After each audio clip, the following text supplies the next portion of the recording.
토리몽. 토끼의 재판. 안녕, 오늘은 코코가 이야기를 들려줄게. 자, 그럼 시작. 옛날에 한 마을에 마음씨 착한 선비가 살았어. 어느 날 선비가 산길을 걷고 있는데 구덩이에서 소리가 났어. 살려주세요. 제발 살려주세요. 선비는 얼른 달려가 보았어. 가보니 웬 호랑이가 구덩이에 빠져서 살려달라고 애원하고 있었지. 선비는 잠시 생각하더니 말했어. 너를 살려주면 나를 잡아먹을까봐 걱정되어 구해줄 수가 없구나. 그러자 호랑이는 울먹이며 말했어. 선비님, 만일 저를 구해주신다면 절대로 선비님을 잡아먹지 않겠다고 약속할게요. 그 말에 선비는 나무줄기를 엮어 호랑이를 꺼내 주었지. 영차, 영차. 그런데 호랑이는 구덩이 밖으로 나오자마자 선비에게 와락 덤벼들었어. 으악, 이게 무슨 짓이냐? 선비가 놀라서 외치자 호랑이가 화를 내며 말했어. 구덩이를 판 사람은 나빠. 그러니 널 대신 잡아먹겠다. 선비와 호랑이는 누가 더 나쁜지 물어보기로 했어. 선비와 호랑이는 뾰족뾰족 소나무에게 갔어. 소나무는 잠시 생각하더니 말했어. 우리가 그늘과 열매를 주는데도 사람은 가지를 마구 꺾고 베잖아. 그러니 사람이 나빠. 이번에는 은매은매 소에게 갔어. 둘의 이야기를 들은 소가 말했어. 우리가 밭을 갈아주는데도 사람은 우리를 잡아먹잖아. 그러니 사람이 나빠. 그때 어디선가 토끼가 깡충깡충 뛰어왔어. 선비와 호랑이가 토끼에게 어떻게 된 일인지 이야기했어. 토끼야, 누가 나쁘냐? 토끼는 상황을 봐야 알 것 같다고 하면서 그 상황을 보여달라고 했지. 그러자 호랑이가 가슴을 쿵쿵 치며 아이 참 답답해. 토끼야, 잘 보아라. 토끼에게 어떤 상황이었는지 보여주기 위해 호랑이가 구덩이 속으로 풀쩍 들어갔어. 구덩이 속에서 호랑이가 외쳤어. 토끼야, 이제 어떤 상황이었는지 알겠지? 구덩이 속에 있는 호랑이를 바라보며 토끼는 씩 웃으며 말했어. 어리석은 호랑이야, 속았지. 은혜를 모르는 내가 더 나빠. 구덩이 속에서 호랑이는 울상이 되었지. 토끼야, 정말 고맙구나. 선비는 토끼에게 고맙다는 인사를 하고 떠났어. 내 이야기 어땠어? 지혜로운 토끼의 도움으로 위험한 상황을 벗어난 선비를 보면서 아무리 어려운 상황이라도 침착하게 생각하면 위기를 극복할 수 있다는 것을 알았지? 금구슬을 버린 형제. 안녕, 오늘은 토토가 이야기를 들려줄게. 이번 이야기는 금구슬을 버린 형제의 이야기야. 형제는 어쩌다가 그런 귀중한 보물을 버리게 되었을까? 자, 그럼 시작! 옛날 어느 마을에 가난하지만 우애가 깊은 두 형제가 살았어. 동생은 항상 형을 존경했고 형은 그런 동생을 항상 먼저 챙겼지. 형제는 구멍이 숭숭 뚫린 낡은 초가집에서 단둘이서 살고 있었어. 너무나도 가난했지만 형제는 콩 한 쪽도 나눠 먹을 정도로 서로를 챙겨주었지. 배는 고프지만 형과 나눠 먹으니 너무 좋아. 나도 네 덕분에 배고픈 것도 모르겠어. 그러던 어느 날 강 건너 부잣집에서 큰 잔치를 연다는 소문이 들려왔어. 형, 잔치에 가면 맛있는 음식이 잔뜩 있겠지? 그래, 동생아, 어서 준비해서 출발하자. 그렇게 두 형제는 들뜬 마음으로 집을 나섰어. 배를 타기 위해 나루터로 가던 중 동생이 수풀에서 무엇인가 반짝이는 것을 발견했어. 저게 뭐지? 수풀로 달려간 동생은 반짝이는 것을 집어들었어. 반짝이던 것은 커다란 금구슬 2개였지. 와, 형, 이거 봐. 여기 금구슬이 2개나 있어. 놀란 형도 한 걸음에 달려왔어. 와, 대단하구나. 이걸 팔면 부자가 될 수 있겠어. 동생은 두 구슬 중 더 큰 구슬을 형에게 내밀었어. 형, 이 구슬을 가져. 아니야, 네가 주었으니 둘 다 네 것이야. 형이 이 길로 가자 했으니 형도 가져야 해. 그렇게 동생은 더 커다란 금구슬을 형에게 주었지. 다시 잔칫집으로 향하던 형제는 나루터에 도착했어. 잔치집에 가는 길이지. 태워다 주마. 어서 타거라. 감사합니다. 두 형제는 옷 속에 금구슬을 숨긴 채 배에 올라탔지. 배는 강을 가르며 나아갔어. 동생은 배를 타고 가며 금구슬로 부자가 되는 상상을 했지. 이 구슬을 팔아 무엇을 하면 좋을까? 좋아! 으리으리한 기와집을 짓고 매일 진수성찬을 차려 먹어야겠어. 그렇게 한참을 희죽희죽하며 꿈만 같은 상상을 하던 동생은 생각했어. 혹시 돈이 부족하면 어떡하지? 갑자기 든 생각에 동생은 한숨을 푹 쉬었어. 그러고는 생각했지. 에잇, 내가 더 큰 구슬을 가질걸. 아니, 그냥 내가 다 가져버릴 걸 그랬어. 형에게 준 구슬이 아깝다는 생각을 하게 된 동생은 갑자기 형이 너무나도 미웠어. 형만 없었더라면 나는 엄청난 부자가 될 수 있었을 텐데. 그래, 형의 구슬을 훔쳐버릴까? 나쁜 생각을 하던 중 동생은 강물에 비친 자기 얼굴을 보게 됐어. 물에 비친 얼굴은 잔뜩 화가 난 도깨비 같았어. 맙소사, 저게 정말 내 얼굴이야? 욕심에 물든 자기 자신을 본 동생은 깜짝 놀랐어. 형을 미워하게 되다니 말도 안 돼. 그래, 이게 다 금구슬 때문이야. 반성하던 동생은 옷 속에서 금구슬을 꺼냈어. 그러고는 망설임 없이 금구슬을 강으로 휙 던져버렸어. 동생아, 갑자기 뭐 하는 거야? 그걸 왜 버리는 거니? 놀라 묻는 형에게 동생이 대답했지. 금구슬 때문에 욕심이 생기고 형이 미워질 뻔했어. 난 금구슬보다 형이 더 소중해. 그 말을 들은 형도 잠시 고민하더니 곧 금구슬을 던져버렸지. 그래, 네 말이 맞아. 나도 사실 계속해서 욕심이 생겼어. 이런 것 없이도 우리는 잘 지냈잖아? 차라리 없는 것이 낫겠어.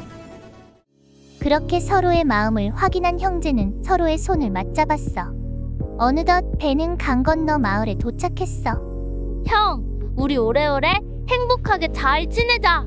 그래, 동생아. 어서 가서 맛있는 잔치 음식이나 잔뜩 먹자. 내 이야기 어땠니?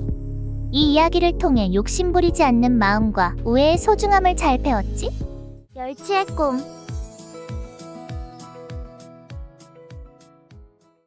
안녕, 오늘은 코코가 이야기를 들려줄게. 자, 그럼 시작. 아주 먼 옛날, 동해 바다에 무려 700년을 넘게 살아온 멸치 한 마리가 있었어. 오래 살아서 아는 것도 많고 다른 물고기들에게 존경도 받았지. 그러던 어느 날 멸치는 희한한 꿈을 꾸게 되었어. 그래서 옆집의 가자미에게 꿈 얘기를 하게 되었지. 아, 글쎄 내가 구름을 타고 하늘로 날아가는 꿈을 꾸었지 뭔가. 하늘을 날다 보니 날씨가 더웠다가 추웠다가 변덕을 부렸지. 그런데 갑자기 눈이 펑펑 쏟아지는 거야. 그리고는 꿈을 깨게 되었어. 아이고, 멸치 영감님. 평생 바다를 벗어나보지 못한 우리가 하늘을 나는 꿈을 꾸다니요. 평범하지는 않은 꿈이니 무슨 뜻이 있을 겁니다. 그렇지? 그냥 보통 꿈은 아닌 것 같아. 어느새 멸치가 특별한 꿈을 꾸었다고 동네에 소문이 났어. 동네의 물고기들이 모두 꿈의 뜻이 무언가 고민했어. 그러나 의견만 많을 뿐 마땅한 결론이 나지 않았어. 결국 동네에서 알 수 없다고 의견이 모였지. 알 수 없다고 그냥 덮어놓아서 되나? 보통 꿈이 아니니 이는 우리 바다에도 영향을 끼칠 거야. 그렇지만 꿈의 뜻이 무엇인지 알 수가 없으니 참 답답하군. 그러면 멀리 서해에 있는 해몽가 망두거 선생을 모셔서 물어보는 게 어떤가? 그분은 천살이나 사신 분이니 우리가 모르는 것을 아실 거야. 그리하여 가자미가 망두거 선생을 모시러 남해를 돌아 먼 길을 떠났지. 한 달이나 지난 후에 가자미와 함께 망두거가 도착했어. 동해 바다의 물고기들은 기대가 대단했지. 멸치 영감님의 꿈이 무슨 뜻일까? 좋은 뜻이었으면 좋겠는데. 설마 꿈이 우리 동해 바다에 나쁜 일이 있을 거라는 징조는 아니겠지? 도착한 망두거를 마을 물고기들이 모두 반기면서 극진히 대접했어. 멸치 영감도 맨발로 달려나와 반가움을 표시했지. 그런데 가자미는 조금 서운했어. 모두를 위해 한 달이나 걸리는 먼 길을 다녀왔는데 잘했다고 칭찬해주기는커녕 누구 하나 아는 체도 하지 않았거든. 다들 망두거 영감 모시는 데만 열을 올렸지. 그런데 멸치 영감은 눈치 없이 가자미에게 호통쳤어. 아이고 가자미야, 망두고 선생님 시장하실 텐데 냉큼 밥상을 차리지 않고 뭘 하고 있느냐. 가자미는 피곤했지만 꾹 참고 밥상을 차려내왔지. 마을의 물고기들이 모두 모인 자리에서 망두거는 꿈풀이를 하기 시작했어. 어디 보자. 해몽을 해보니 아주 좋은 꿈입니다. 이는 멸치가 용이 되어 승천하는 꿈이라고 볼 수 있네요. 구름은 용을 모시고 다니는 것입니다. 그리고 날씨가 추웠다 더웠다 하는 것은 기후를 마음대로 다루는 용의 능력을 뜻하네요. 멸치 영감이 용이 되어 우리 바다를 모두 지배할 겁니다.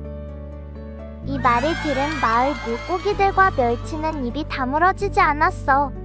너무도 좋은 내용이었기 때문이지.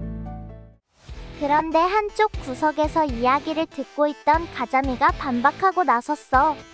에이, 아닙니다요. 죄송하지만 그 꿈은 멸치 영감님이 돌아가시는 꿈이네요. 구름을 타고 하늘로 솟은 것은 어부 낚싯대에 미끼를 물고 물 밖으로 나가는 거예요. 더웠다 추웠다 하는 건 화롯불에 구워지면서 어부가 부채질하는 겁니다. 눈이 내리는 건 소금이 뿌려지는 걸로 볼 수 있겠네요. 이번에도 모든 물고기들이 다시 한번 입을 다물지 못했어. 전혀 다른 꿈풀이였기 때문이지. 가자미의 이야기를 들은 멸치는 화가 머리끝까지 났어. 그리고는 가자미의 뺨을 세차게 쳤지. 어찌나 세게 때렸는지 그만 가자미는 두 눈이 한쪽으로 몰려버리고 말았어. 이를 본 망두거는 놀라서 눈이 튀어나와 버렸지. 새우는 너무 웃겨서 크게 웃다가 그만 허리가 구부러지고 말았네. 병어는 멸치 눈치를 보느라 웃음을 참다가 입이 툭 튀어나오고 말았어. 아기는 너무 웃다가 그만 입이 찢어져 버리고 말았지. 그래서 오늘날 물고기들의 생김새가 이렇게 된 것이래. 내 이야기 어땠어? 이 이야기를 통해 자기 이익만 챙기느라 고생한 사람을 적절히 알아주지 않으면 나쁜 일이 생긴다는 걸 알겠지?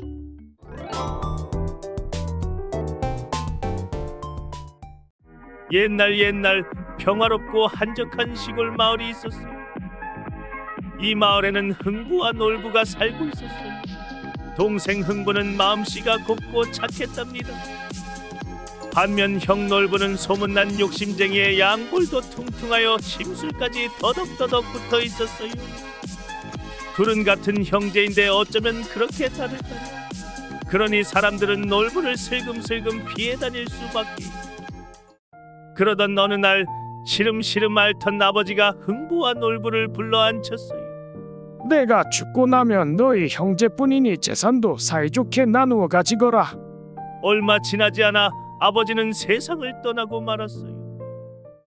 하지만 아버지가 세상을 떠나 놀부는 물려준 재산을 혼자서 독차지했답니다. 그러고는 흥부를 괴롭히며 마치 노예처럼 부려먹었어요. 욕심쟁이 놀부는 흥분의 식구들이 먹는 쌀도 아까워했어요. 어느 추운 겨울날 놀부는 흥분의 식구들을 모두 내쫓았답니다. 형님, 이 추운 날 이 아이들을 다 데리고 나가란 말씀이십니까?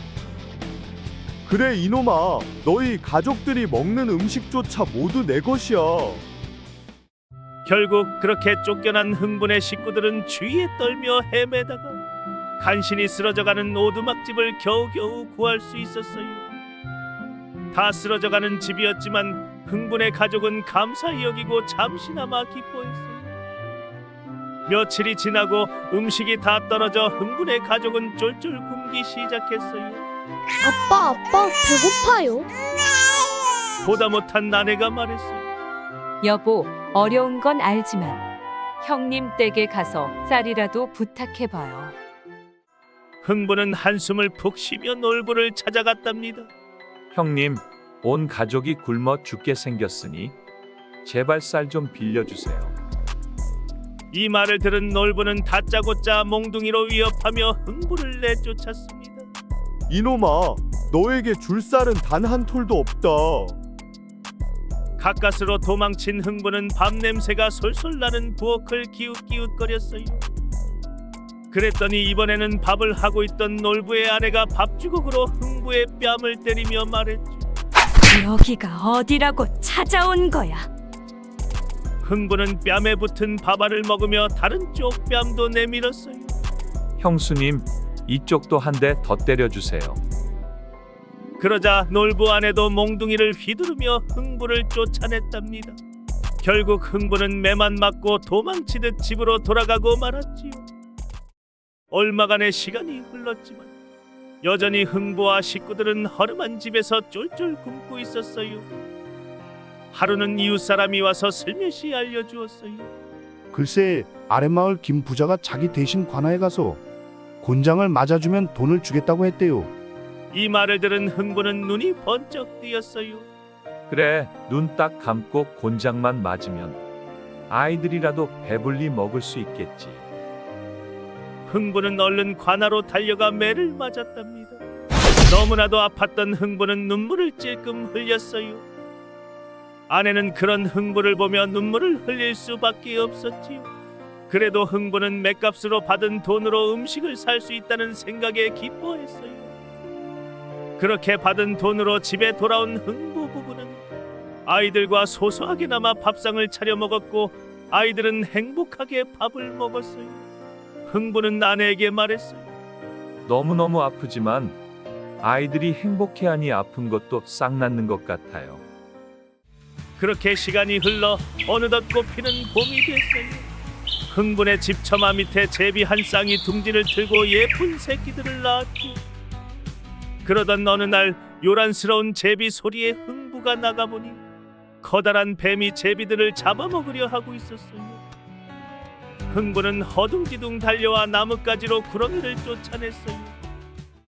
그런데 그만 놀란 아기 제비 한 마리가 땅에 떨어져 다리를 다치고 말았어요. 다친 제비가 걱정된 흥부는 떨어진 아기 제비를 방으로 데려가 다리를 고쳐주었어요. 그렇게 제비는 흥부의 따스한 보살핌 덕분에 말끔히 나을 수 있었답니다. 어느덧 여름이 가고 가을이 돌아왔어요. 제비들은 추운 겨울을 나기 위해 따뜻한 남쪽 나라로 헐헐 날아갔죠. 흥부네 집 제비들은 제비나라 임금님에게 마음씨 착한 흥부 이야기를 해주었어요. 제비나라 임금님은 고개를 끄덕이며 말했죠. 너희들의 말을 들어보니 흥부는 정말 마음씨가 착한 사람이구나. 제비나라 임금님은 제비에게 박씨 하나를 주며 말했어요. 내년 봄에 흥부에게 전달해 주렴. 이 박씨로 은혜를 갚도록 하거라. 이듬해 봄 제비들은 다시 흥부네로 돌아왔어요. 아내가 흥부에게 말했어요. 여보, 제비들이 다시 돌아왔어요. 흥부네 식구들은 그 제비를 알아보고 반갑게 맞아주었어요. 그때 제비 한 마리가 박씨 하나를 툭 떨어뜨렸어요. 제비가 박씨를 물고 왔어요. 박속을 긁어먹으면 아주 맛있다던데. 가족들과 맛있는 음식을 먹을 수 있다는 생각에 흥부는 울타리 밑에 정성스레 박씨를 심었답니다. 신기하게도 이틀이 지나자 씨앗에서 파릇파릇 싹이 나기 시작하더니 일주일도 되지 않아 잎이 나고 줄기가 뻗어나갔어요. 그러더니 금세 하얀 밭꽃이 탐스럽게 피고 아주 커다란 박이 주렁주렁 열렸답니다. 너무나도 먹음직스럽네요. 어서 박을 열어봅시다. 흥분의 식구들은 흥겹게 박에 톱질을 했어요.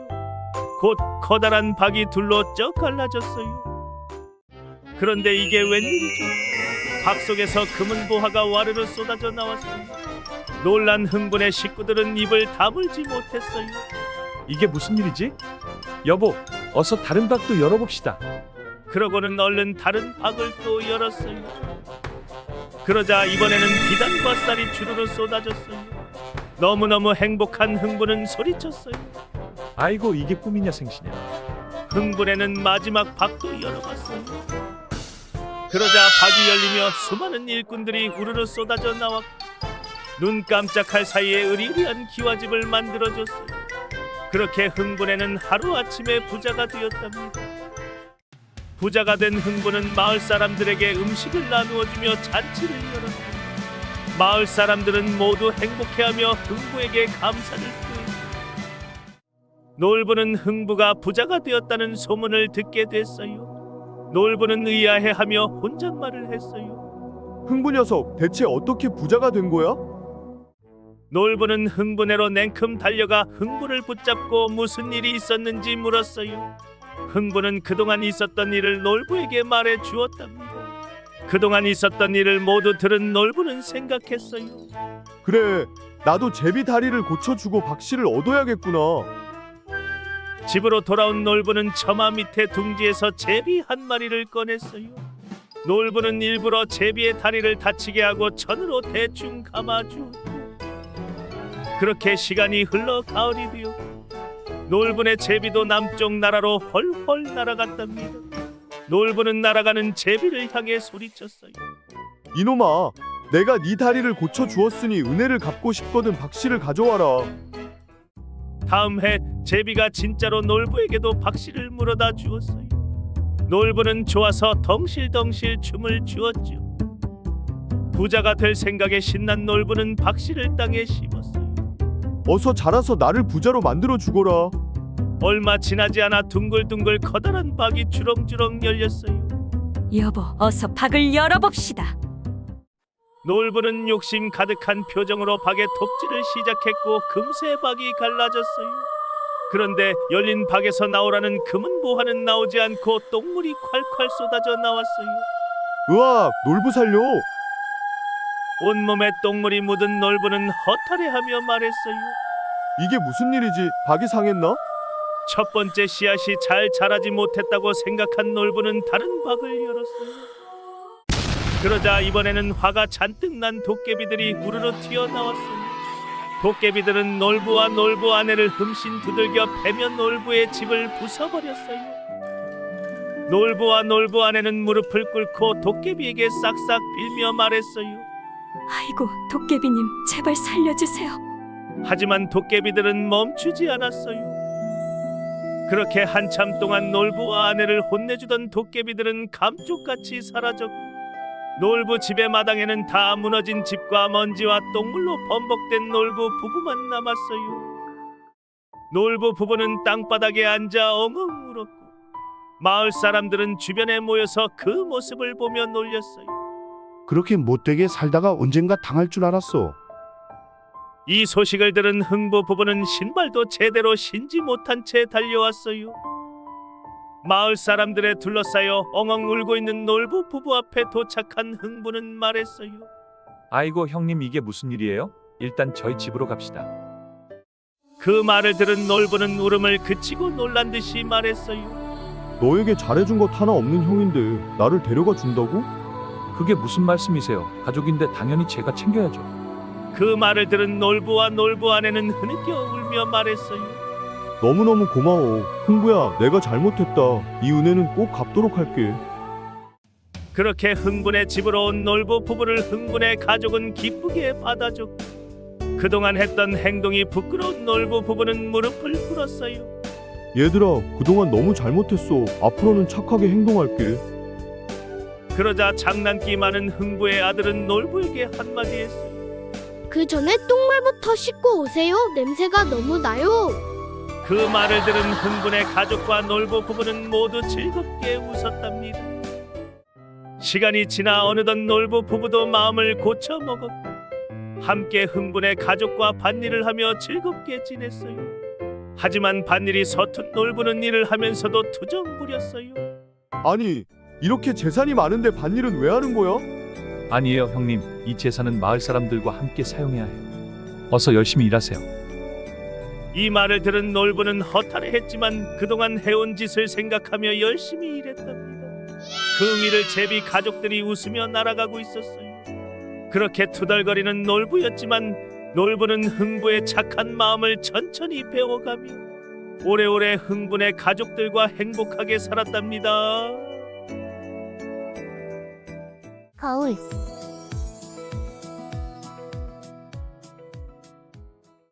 안녕, 오늘은 토토가 이야기를 들려줄게. 자, 그럼 시작. 옛날 산골 마을에 한 양반이 살고 있었어. 워낙 외딴 곳에 살았기 때문에 새로운 물건을 볼 기회가 드물었지. 어느 날 양반은 한양에 올라갈 일이 생겼어. 생전 한두 번 갈까 말까한 나들이인지라 온 식구가 들떠 있었지. 양반의 아내는 양반에게 부탁을 했어. 한양에 올라가게 되면 꼭 빚을 좀 사다 주시오. 어떻게 생긴 빚을 사다 달라는 말이요? 마침 하늘에는 반달이 떠 있었지. 저 달처럼 생긴 것이랍니다. 머리를 빗을 때 쓰는 거예요. 한양에 도착한 양반은 정신이 하나도 없었어. 시장에는 산골 마을에서는 볼 수 없었던 새로운 물건들이 아주 많았지. 정신이 없이 며칠이 지났어. 양반은 그제서야 아내의 부탁이 생각났지. 그런데 빚이 무엇인지 도통 기억이 나질 않는 거야. 아내가 하늘을 가리키며 달과 같이 생긴 것이라는 것밖에는 기억나지 않았지.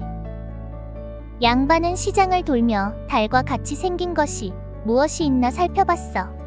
그런데 며칠이 지났기 때문에 달은 반달이 아니라 보름달이 되어 있었지. 시장을 다 둘러보아도 보름달과 같이 둥그런 물건은 찾을 수가 없었어. 그런데 한 가게에서 둥그렇고 빛나는 물건을 팔고 있는 거야. 바로 거울이었지. 양반은 처음 본 물건인지라 아내가 말한 것이 맞는지 잘 몰랐어. 그래도 달과 같이 생긴 것은 그것 하나뿐이었기 때문에 양반은 얼른 그 물건을 샀어. 그리고 다시 며칠이 걸려 자신의 집으로 도착했지. 양반이 집에 도착하자 식구들은 어서 나와 양반을 맞이했어. 아이고 영감, 수고했어요. 내가 사다 달라는 빚은 잘 사가지고 왔겠지요? 그럼 당신이 말한 대로 저 달과 똑같이 생긴 것으로 사왔지. 그런데 다시 며칠이 지났기 때문에 달은 다시 반달이 되어 있었지. 양반은 피곤했기 때문에 도착하자마자 잠에 들었어. 그 사이 아내는 짐을 정리하면서 빚을 찾았지. 그런데 아무리 찾아봐도 빚은 없는 거야.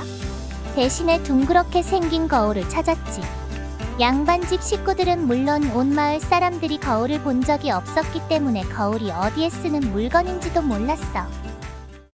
거울을 들여다본 아내는 깜짝 놀랐어. 거울 안에 어떤 여인이 들어있는 거야? 아이쿠, 저 양반이 사오라는 빚은 안 사오고 젊은 여인네를 데리고 들어왔네. 아내가 깜짝 놀라 소리치며 울자 시어머니가 달려나왔어. 시어머니가 거울을 들여다보니 어떤 할머니가 들어있는 거야. 아니, 젊은 여자가 들어있다니?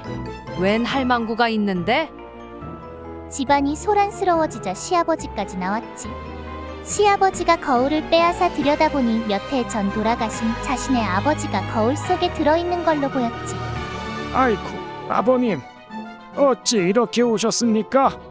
거울을 처음 본 양반네 식구들은 옥신각신 싸우며 한바탕 난리가 났어. 그래서 결국은 마을 사또에게 가서 TV를 가려달라고 부탁했지. 그런데 거울을 받아든 사또는 기겁을 했어. 거울 안에는 젊은 여인도 늙은 여자도 늙은 남자도 아니고 다른 사또가 떡하니 있는 거야. 내가 이 고을 사또인데 웬 놈이 사또 복장을 하고 있는 게냐? 화가 난 사또는 거울을 내팽겨쳐 버렸지. 그러자 거울은 산산조각이나 깨져버렸어. 거울이 깨지자 각자가 들어있다고 우기던 사람들도 모두 사라져버렸지. 사람들은 그제서야 안도의 한숨을 내쉬었어. 그리고 나중에 거울이라는 물건의 쓰임을 알게 된 후에야 자신의 어리석음을 뉘우쳤다고 해. 내 이야기 어땠니? 이 이야기를 통해 내가 아는 것이 세상의 전부가 아니라는 것을 알겠지? 다른 이야기가 궁금하다면 구독과 좋아요, 알림 설정을 통해 나를 또 찾아와줘. 안녕.